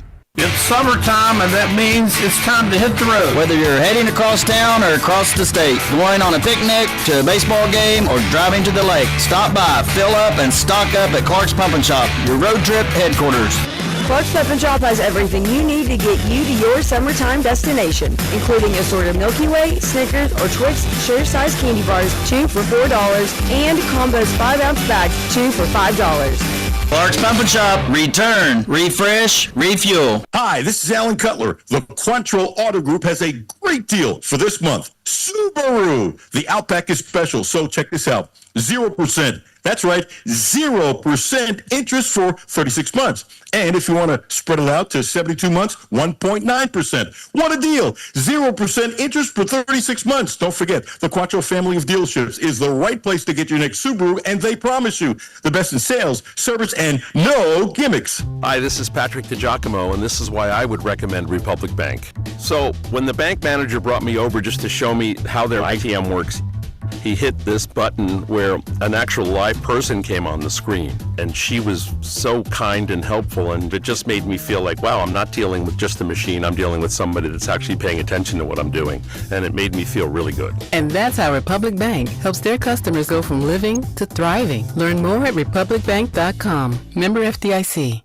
Houchins Insurance Group is proud to partner with Auto Owners Insurance, a company that provides opportunity for independent agents to make insurance simple for their clients, offering risk management services that range from a renter's policy for your college student to home and auto coverage for your entire family. Houchins Insurance Group assures you that nobody works harder to keep you protected from life's uncertainties. Reach out to AJ Boss or Zach Bennett at 859-263-2771 to see if Auto Owners Insurance makes sense for you. W223CV Lexington. ESPN Sports Radio 1392.5. WLXG Lexington and LM Communications Broadcasting Station. The only no-filter sports show in Kentucky. It's the Alan Cutler Show with award-winning TV sportscaster Alan Cutler. Man, that's a really nice background, James. Ladies and gentlemen, welcome to James Rapine joining us. James, I want you to introduce yourself so you get all your good plugs in. I haven't talked to you in forever back in the old days when, my hair was still white, when I was on 700 WOW doing the Bengals. And you've turned into, not to my surprise at all, an expert on the Bengals. You do a hell of a job. I'm curious what's behind you. But first, tell everybody who you are, because you are an expert on the Bengals. We want to talk a little football. Thanks for joining me, dude. Yeah, absolutely. It's good to see you and hear you. And yeah, I cover the Bengals, BengalsTalk.com, the Locked On Bengals podcast, and Cincinnati Bengals Talk on YouTube. So try to cover them from every angle that I can for sure. Does James sound low or is it my ears? Yeah, it does sound a little quiet. It sounds quiet. Can you do a little boosting? Yeah, let's do that. Let's check the audio settings as well, but I did push it up here. I believe you. And not only that, but you understand, when I did WW and he was a young guy, guess what? He was much more technically sound than I was back then, and I'm sure now. You know how bad I was. Is that better? Absolutely. Absolutely. Yeah. Okay, give yourself a plug one more time of what you're doing. BengalsTalk.com, the Locked On Bengals podcast, Cincinnati Bengals Talk on YouTube. But like I said, I try to cover them every which way from every angle that you can. That's my goal. So my question is, do you think you could hold out for about 3 weeks and get an extra $16 million by holding out? Do you think that would work in the days when you work for the big one up there? I wouldn't get an extra $16, and that's not me complaining, but no, times times are certainly different, right? In Trey Hendrickson's holding, it worked to a degree. I don't know if it worked the way he was hoping it would, but I honestly, I was surprised that news came down when it did. Because I just thought it was going to go into next week. We've seen this Jamar thing last year. It went into the final few days of the offseason. Same thing with Joe Burrow. He literally signs his contract and hops on the team plane to Cleveland a few years ago. That's right. I forgot. I thought that's what would happen. And that wasn't the case. And I think part of that had to do with Trey really, really, really wanting to play. And in his mind and in the team's mind, they might have had a deadline on as to when they needed to get this done so he'd be ready to go week 1. Well, everybody knows he's in shape, but this being in shape and then putting the pads on, it's two different things. But he'd be one of the guys I wouldn't worry about. So I look at it this way. You don't get what you want, okay, but it's a compromise. So he wanted guarantee, you tell me if I'm wrong, guaranteed in year 2 and 3, at least year 2, the Bengals wouldn't do it, but they're paying him $16 million. I mean, they're paying him $30 million instead of $16 million, excuse me. So he won and the Bengals won. And so to me, that was the art of the compromise. And I'm guessing he and his people realized that the Brown family was never going to give in for guaranteeing the second year because they have this thing about age where they've been burned before. Although you look at him and you're saying, if there's a guy that you look at, you wouldn't think it'd be burned, it'd be him, but that's neither here nor there. So isn't that the art of compromise? He got tons more money, yet he didn't get what he wanted. Yeah, it's definitely a compromise. I think the Bengals, they broke precedent for Jamar and obviously Joe, but they don't want that to be the norm where they're given guaranteed money in future years. And even someone like Trey, as good as he's been, they were leery of doing that throughout this process. And from an average annual value standpoint, a salary standpoint, and a year standpoint, they were there. And long before everyone found out, I think pretty much when the hold out ended and the hold in began, they were there when it came to dollars and cents in years. But that guaranteed money was the thing that held up everything and was going to continue to hold it up.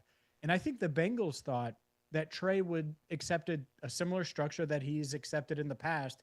And Trey looked at it and he said, look at all these other pass rushers. I want guaranteed money. He obviously was able to talk to other teams about about potential contracts this offseason. So I think he had an idea of what he would command, of what the kind of guaranteed money that he should be looking for. And so when it didn't line up, yeah, this was a compromise. I'm not sure if anyone is in the best position they could have been in, Bengals or Trey, but they're able to work it out. And for 2025, they'll be a partnership again. So the $30 million, was that the figure they agreed on before, or were they close and now all of a sudden the Bengals threw in more money without guaranteeing the second year just to entice him to come in? I got to believe he got more money than was offered before because, what you said, I've heard also, much better than me, that they had agreed on the money but not the years and all that kind of stuff. But usually when you sit down on something like that, there's usually a sweetener. I mean, I would like to think that the Brown family sweetened it by millions to make this work. Just a guess. Am I right? I think the sweetener is his flexibility. He gets the flexibility and possibility of becoming a free agent in March. And we'll see if it gets that far. But no, I don't think it was that much of a sweetener. I think most of these deals, in fact, a longer-term deal would have put more money in Trey's pocket now, because that signing bonus that he would have received on a multi-year deal would have been pretty substantial, I would imagine, just knowing how the Bengals structure their contracts. Yeah, and I agree with that too, especially since they had room under the cap. They could have given them more up front. You're absolutely right. And so what I think Trey's looking at is he's taking the big picture, and he has not been afraid to do that throughout this process. Is, all right, how am I going to maximize my value and also get everything that I want, that long-term security, a long-term deal? Well, the way you get that security might be this, where you basically play 1 year. It's actually $29 million, and there's a $1 million incentive. This was just reported this morning, $1 million in incentives if the Bengals make the playoffs and Trey Hendrickson plays. I believe it's 60% of the Bengals defensive snaps. So he can get to that $30 million mark, but then he can test free agency. And I think that's in his mind where he's going to max out, because if he plays well, let's say, Alan, that he has 15 sacks, not even the 17 and a half he had last year. Let's say he gets to 15. He's probably signing a 3-year contract with someone, and 2 of those years are going to be real years, even though there'll be some funny money at the end. So he'll be able to max out his value. I think that's probably his long-term plan when him and his agent, Harold Lewis, sat down and decided to accept this deal. That makes sense. Except one thing I don't like in this whole process. You ready? He was looking for more security. $29 million should give you enough security for the rest of your life besides all he's made. That's the part. I know they use that word, but I think the word sucks.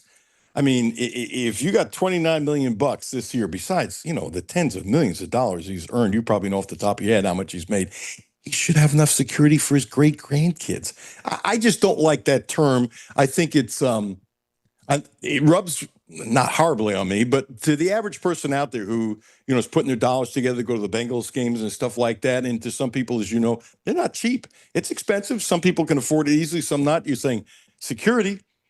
He's going to make 29, 30 million this year. He's got plenty of security. That just word bothers me. I wish these agents would come up with another word. I think it's insulting when a player says, I need security when I just got 29 or 30 million bucks. That's me.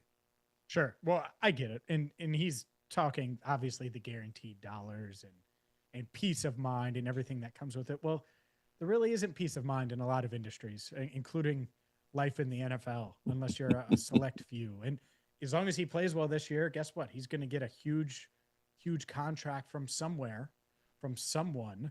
I question, I don't think it's going to be the Bengals. Maybe I'm wrong. It doesn't feel that way. But stranger things have happened. They still could franchise tag him. And that was the other element here. I thought maybe, and I'm sure he did push for a no tag clause. I didn't think there was any chance the Bengals would do that and give up that right to potentially use the franchise tag on him. So they do have that in their back pocket. There's no doubt in my mind he has a good year. They're going to tag clause him. And so his salaries are going to go up. Okay. So it's going to be probably well over $70 million over 2 years, just not the way he wanted to get it. And, I was chuckling when you were saying, security and stuff like that. Yeah, there's a lot of security in radio and TV, as you know. A lot.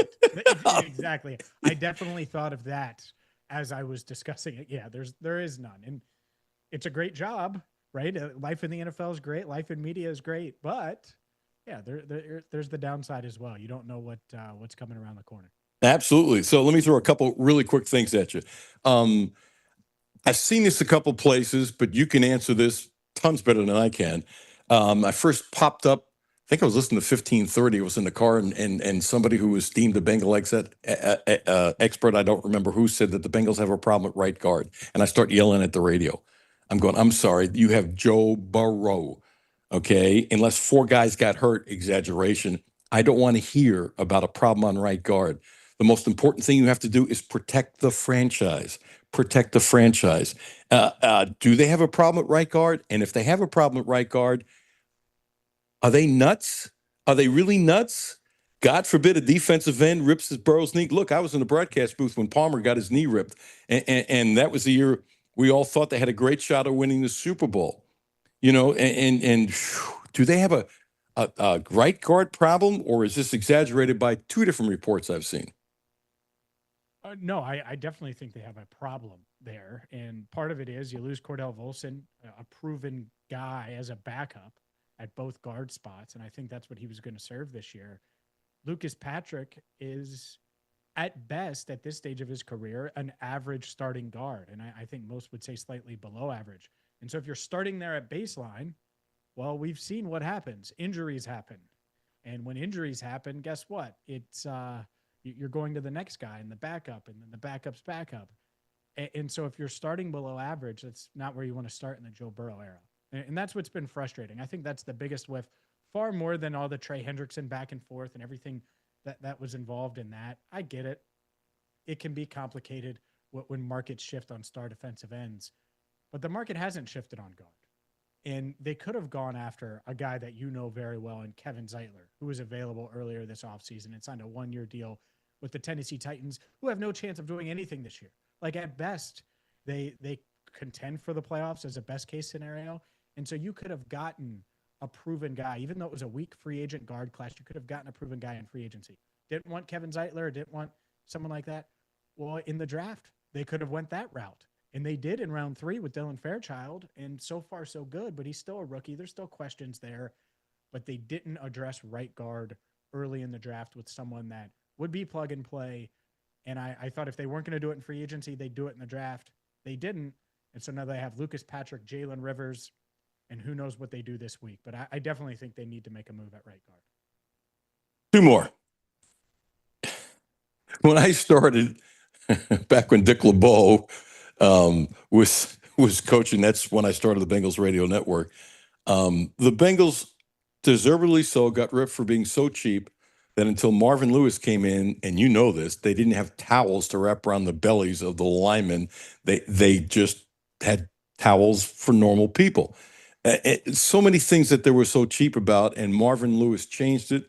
And there was a long time where I thought some of the justification of the Brown family being cheap was justified. And then I think they changed. A lot. They were paying their players, and they're using, they were spending a lot more money on players, and Marvin got them to change and stuff like that. And then I think they were unfairly at times criticized. Like, well, that's the reputation, so let's just pound on the Bengals. And at times, I think it swung enough that it really wasn't fair. But when I saw this, the Ring of Honor, look, Boomer Esiason makes millions in radio, made millions playing quarterback. You know where I'm going. And he's in the Ring of Honor, and it's not the money, it's the principle. Boomer's got tons of money, I'm sure. Tons and tons and tons. He's been a big star nationally in New York, forever. And you want him to come in to be honored with the Ring of Honor, and you're not buying his plane ticket, and you're not paying for his hotel, and you're not doing this, that, and the other. This should be the kind of thing that any team, I'll tell you this, I know this for a fact. The Raiders, when this happens, they pay for everything. I mean, everything. I mean, it's carte blanche, and the dinners and this and that and the other. I mean, you can't spend a dime. I know this factually with somebody who used to live really close to me, by the way, neither here nor there. And why would they be so cheap about the Ring of Honor? Why would you say, hey, you're one of the all-time greats? Now, Lapham can't complain because he's in Cincinnati, and Dave Lapham should have been in the Ring of Honor, I think, years ago, but that's me. He should have been in the first group for everything he's done for that franchise. I mean, he's just it's crazy it took this long. Point is this. Can you explain why they're so cheap? You're not paying plane tickets for guys in your Ring of Honor. You're not picking them up at the airport with a limousine. You're not getting them a suite in a hotel. You're not getting them extra tickets for their family members. You're not 50 tickets, but, say out 10, 15 tickets of your family members. Can you explain that? No, I can't. It is very obvious. It's one of those easy layups that they just threw out of bounds instead of making the layup. And then it becomes this whole story, and it goes viral, and I write about it, and our site wrote about it. I think Russ Heltman wrote that story, but everybody is covering it and talking about it. Why? Because it's a layup. It's easy. And instead it's this weird generic email that's sent to Boomer. It should have been a phone call. I'm sure Corey, because I saw that Corey said he didn't get an email. I'm sure he did, but guess what? It's a generic email that gets lost. The communication with the out-of-town Ring of Honor members should be really straightforward, really easy. Hey, can you come in? These are the dates. This is what's going to happen. Here's your flight time. And it wouldn't cost that much. It's not like we're talking about hundreds of thousands of dollars here. We're not. We're talking about a flight. We're talking about a car. We're talking about a hotel. Like, yeah, it would be a lot of money for us, you or me, but for the Bengals, that's not. So no, there's no excuse. And I think that they have addressed it or will address it and will fix that issue. And we won't be hearing about that again. The bad publicity. Sorry for stepping on. Half the Ring of Honor's in town. Half the Ring of Honor's in town, like you mentioned. So that's the other part. Sorry for stepping on you, James. The other thing is they lost more money with the negative publicity than what it would have cost them. One and two. You know what I don't get? I know Mike is 90, but you would think he would want to personally make the phone calls to say, hey, Boomer, you've done such a great job, that he should enjoy the rush of telling, whether it was Corey or Boomer, I don't care who it is, Lap, it doesn't make a difference, that he would make the phone call and then say, yeah, whoever it is taking care of this, you're going to get a phone call later on Mike doesn't deal with the particulars. He owns the team, but somebody later on will deal with the particulars, make sure you and your family are really comfortable. And we're so happy and pleased, Why doesn't Mike do that? I mean, the joy of that, they baffle me to this day. They baffle me. Yeah. I'm sure he does have contact with the inductees. I would assume early on especially when the news comes down, but to your point, it should be a celebration. I wonder what happens after this year. They said that they're going to make some changes to the Ring of Honor. Wouldn't shock me if the process slows down a bit. Maybe they go every other year. I'm not sure, but this wasn't a good look, and it stinks because they, for years and years and years, needed a Ring of Honor. Then they get the Ring of Honor, and now it's kind of been one thing after another where there's been little things that people have validly and rightfully criticized. Last one, James Rapina. Thanks for your time, dude. I'm proud of what you're doing now. You've built yourself is what you did, and I always respect that. Can they win the Super Bowl? Dumb question, but I got to ask. I appreciate that. They can because they have Joe Burrow and they have Jamar Chase, and They are such an unbelievable, like I really can't think of a duo that gives you that kind of chance every week. They just do not blink. They might not have the most talent on the field. They might not be the best coached on any game, and you look up and they're in the game. I mean, what they did in Baltimore on the road last year when they were about to get routed, it felt like, and Jamar says no and puts his foot down, and Joe is amazing, and they really had no business being in that game, and it comes down to a 2-point conversion try. I mean, and that's a loss. But I really do believe in Joe and Jamar and how unique they are. Obviously, they have some other really good players.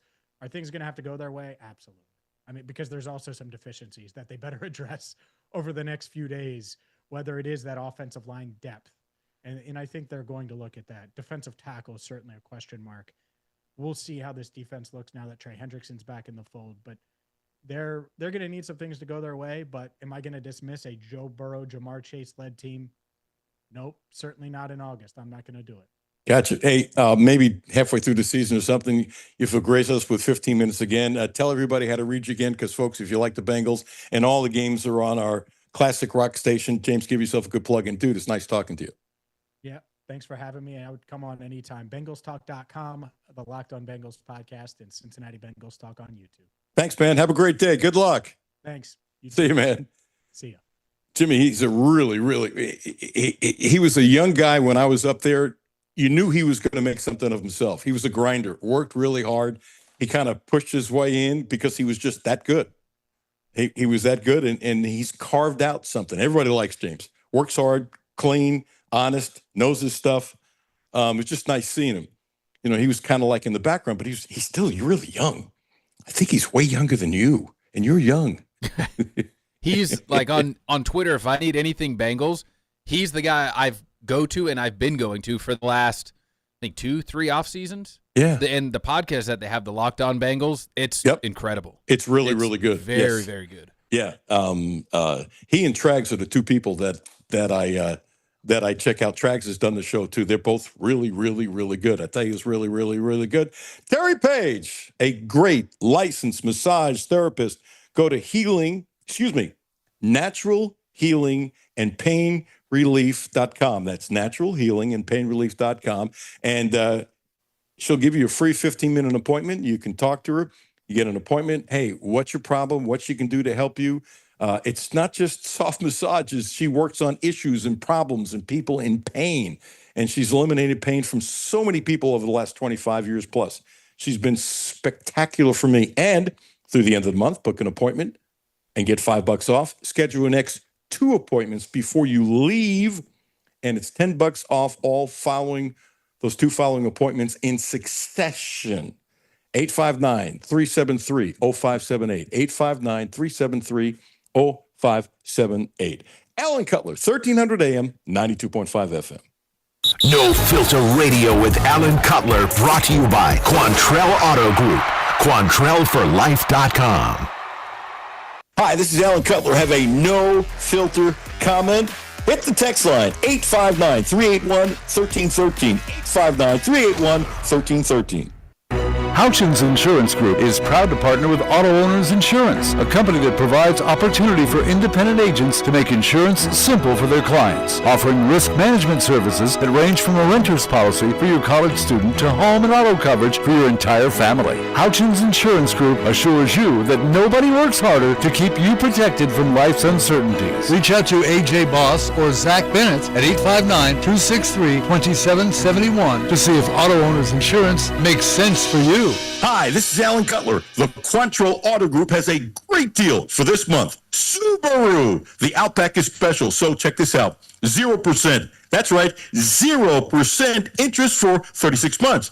And if you want to spread it out to 72 months, 1.9%. What a deal. 0% interest for 36 months. Don't forget, the Quantrell family of dealerships is the right place to get your next Subaru, and they promise you the best in sales, service, and no gimmicks. Hi, this is Patrick DiGiacomo, and this is why I would recommend Republic Bank. So, when the bank manager brought me over just to show me how their ITM works, he hit this button where an actual live person came on the screen, and she was so kind and helpful, and it just made me feel like, wow, I'm not dealing with just a machine, I'm dealing with somebody that's actually paying attention to what I'm doing, and it made me feel really good. And that's how Republic Bank helps their customers go from living to thriving. Learn more at republicbank.com. Member FDIC. It's summertime, and that means it's time to hit the road. Whether you're heading across town or across the state, going on a picnic, to a baseball game, or driving to the lake, stop by, fill up, and stock up at Clark's Pump and Shop, your road trip headquarters.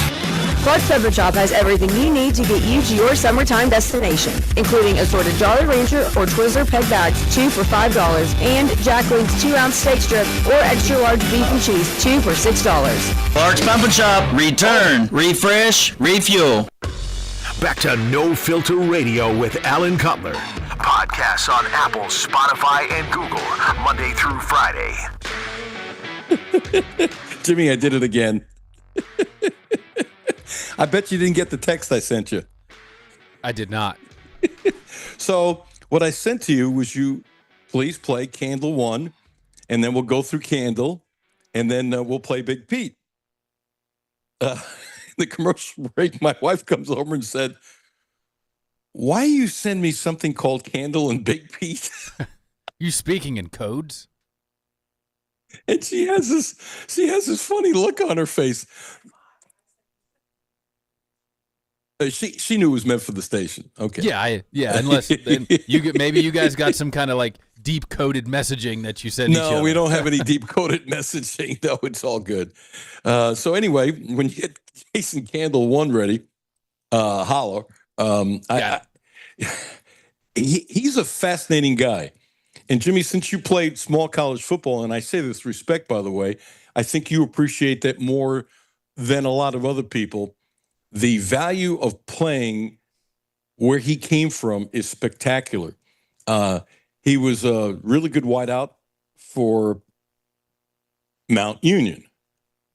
Mount Union, when he was there, excuse me, I don't know how many catches he had. I read someplace where he was a good receiver. I'm going to hold that back till I get the numbers. Mount Union, when he was there, they won a couple of national championships.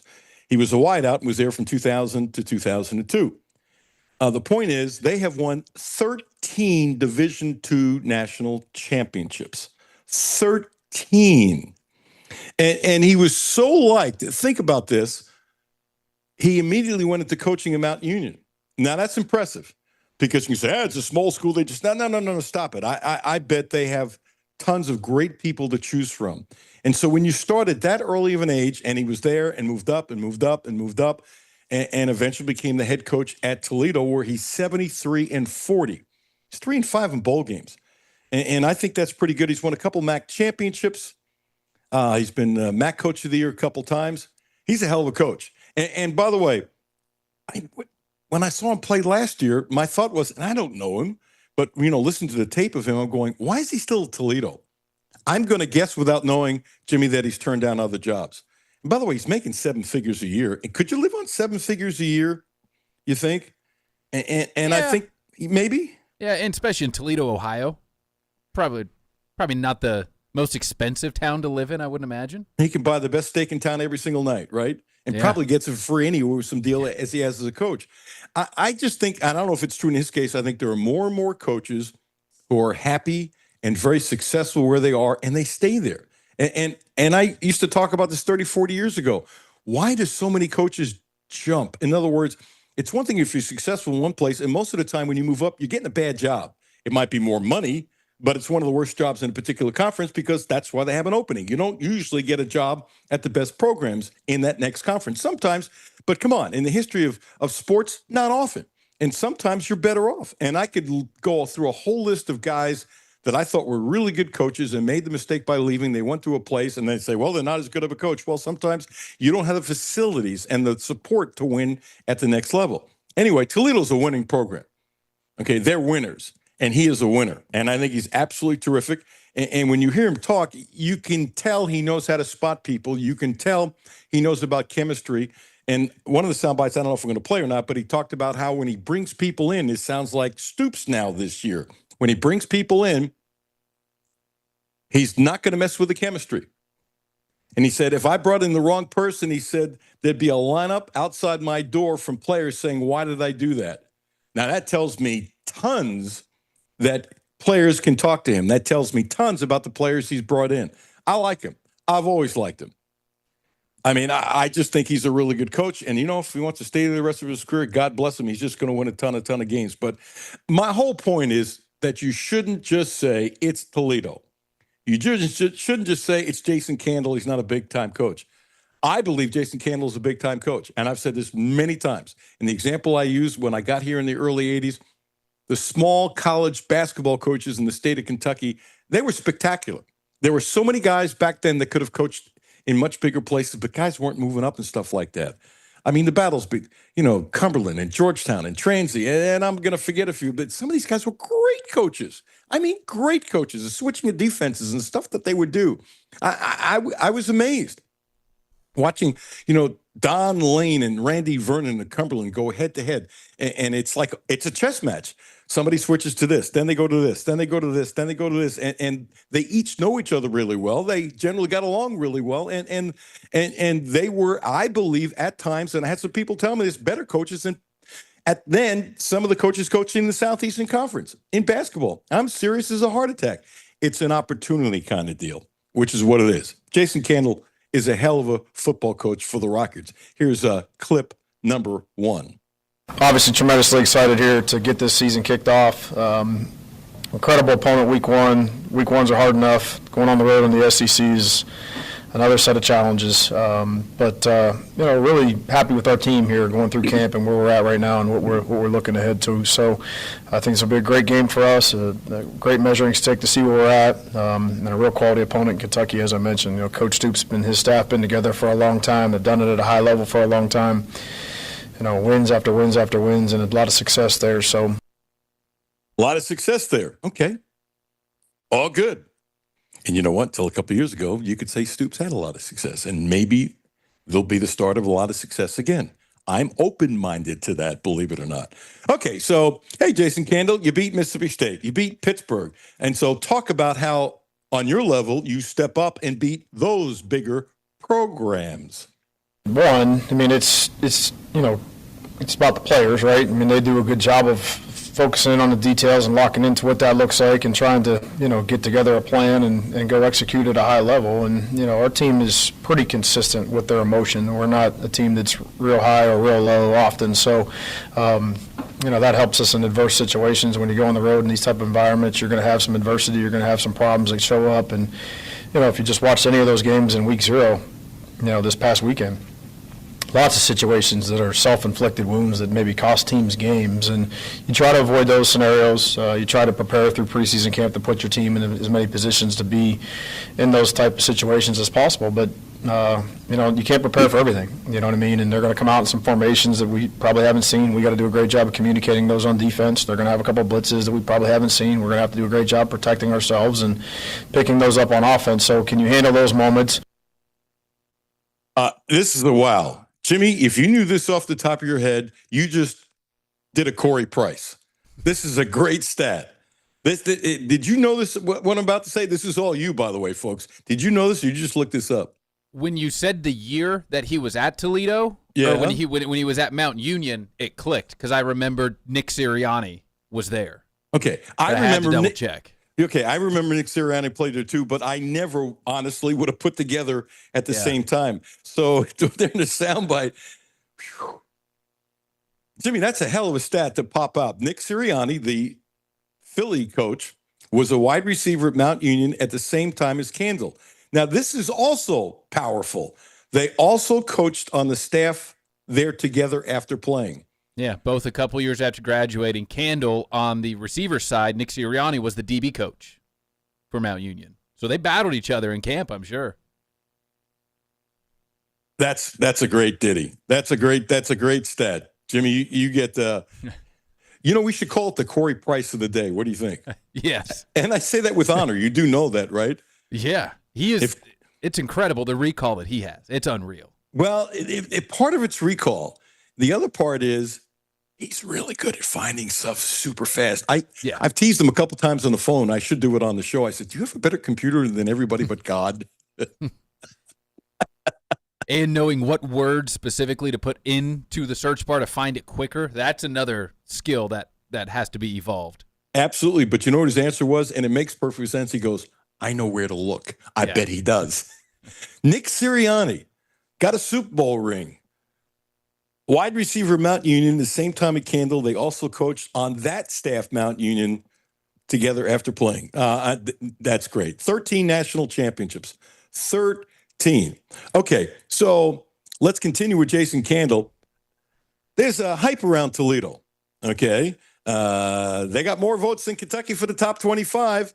And so this, I thought, was a kind of surprising answer. And Jimmy, we're both going to comment this coming out.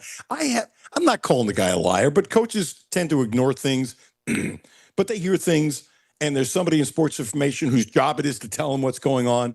Okay, so I'm not calling the guy a liar. I don't know it, but this makes no sense that he didn't know this. So anyway, with the hype around Toledo this summer, one of the local reporters there asked him, do you have to block it out? Well, it's the first I've heard about any of that, so I'm glad that people are talking about us in a positive way. But I think that, one, we've worked really hard to create a culture here that expects success. And there's a lot of great players that have come before us. There's a lot of great coaches that have come before us that have kind of laid the blueprint for that. You know, one thing we've benefited here from is having great examples at particular positions on what it was like to carry themselves as pros. Young players were able to see that. You know, young players were able to feel that in the locker room of, like, what is it like to be around this guy each and every day who prepares like he wants to be the best version of himself. We've had a bunch of guys that have gravitated towards those great leaders and turned themselves into really good players. Jimmy, I don't believe that he knew nothing about the hype. Do you? No, unless he specifically has told, the SID or whatever to not tell me anything, he would have to know.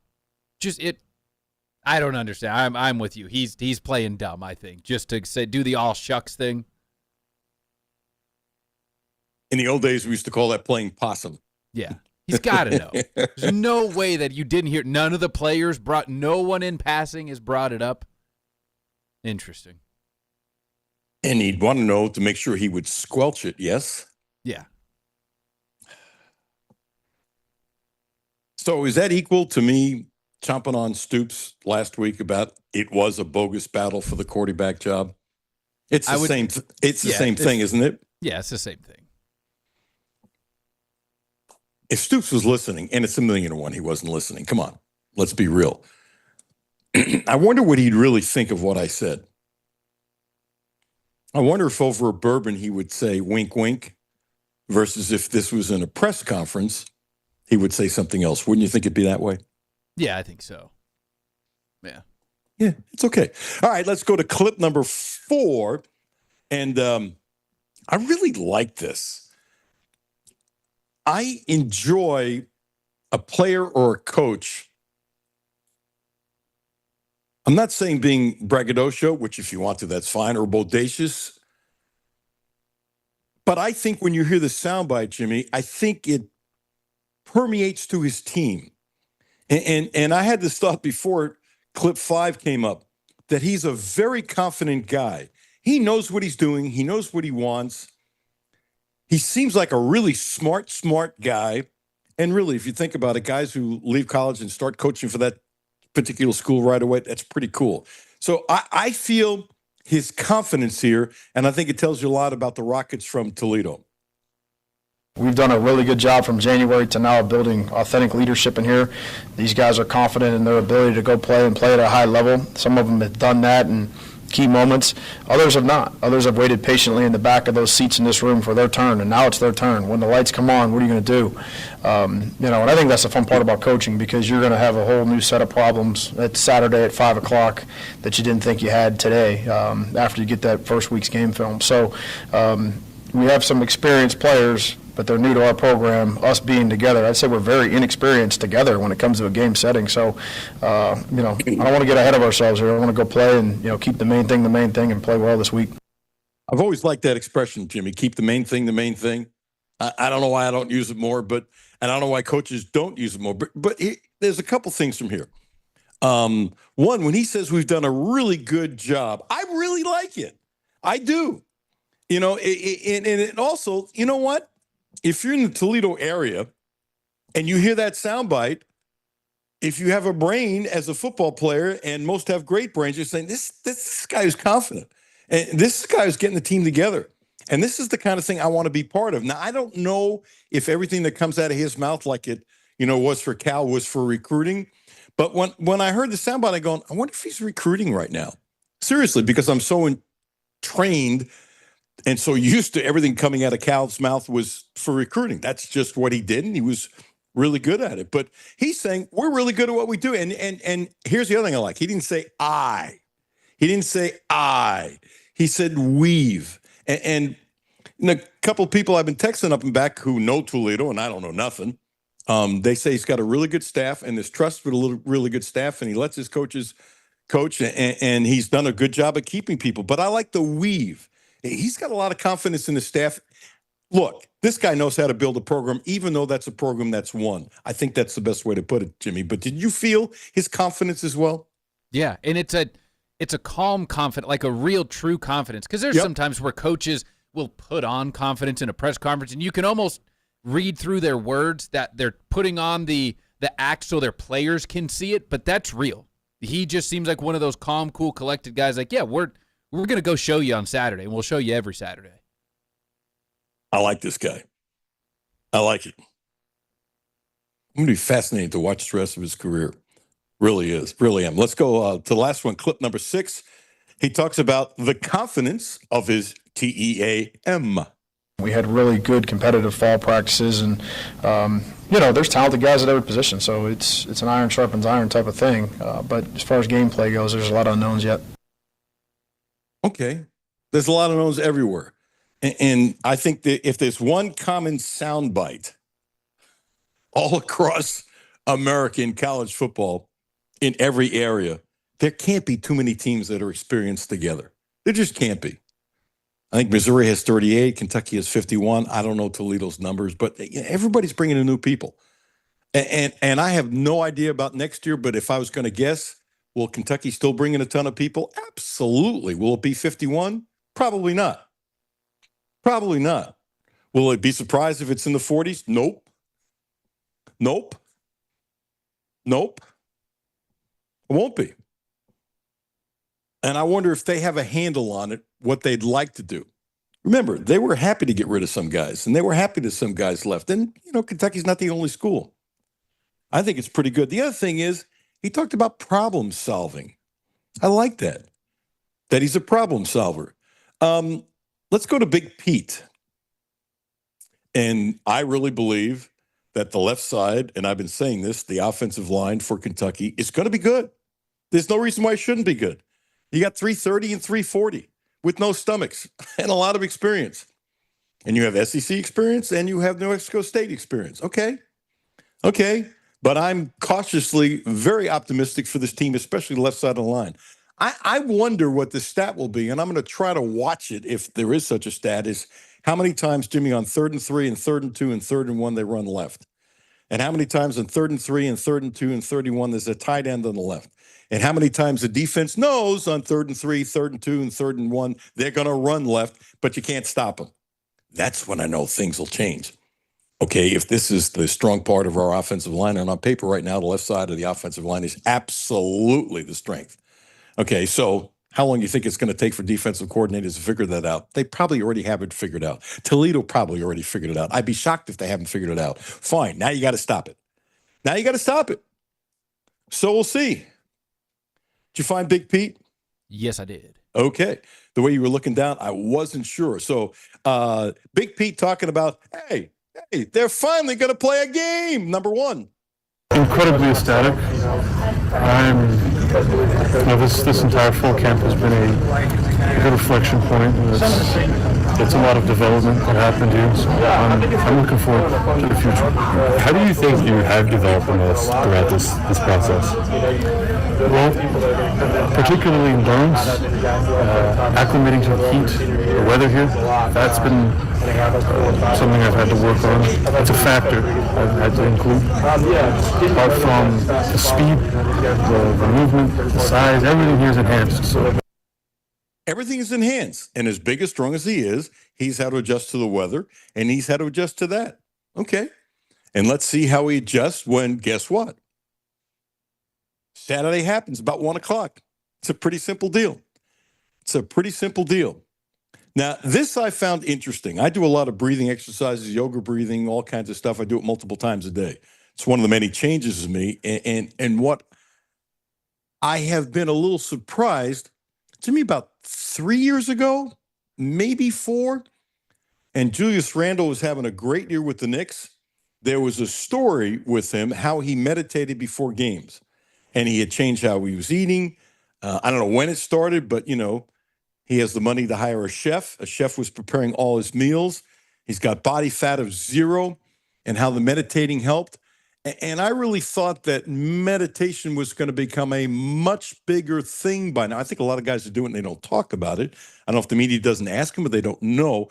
But I really thought, and Phil Jackson used to do it with the Bulls. That's when I thought it would really catch on, because most people copy successful things. But I think a lot of people thought at the time, Phil Jackson's in left field, which I like, okay? And a lot of other people said, well, we can't copy that. That's just Phil Jackson, which I don't think is very intelligent. I think there's a lot of things that Phil Jackson did that others should copy. But that's me. Point being is this. I really like it, and I'd love to talk to Bush Hampton about it, and I wonder what he does. So when you get tired, the offensive coordinator, Bush Hampton, has given the offensive line and the offense, some advice talking about breathing. This is a fascinating clip number 2 soundbite. Coach Hamden gave us one. It was breathe in through your nose. So when it's the dog days and perhaps you're in the red zone or whatnot, and you just need to make the play, and everyone is fatigued or whatnot. Coach Bush says to breathe through your nose. Does it work? Yeah. It's a mentality thing. So.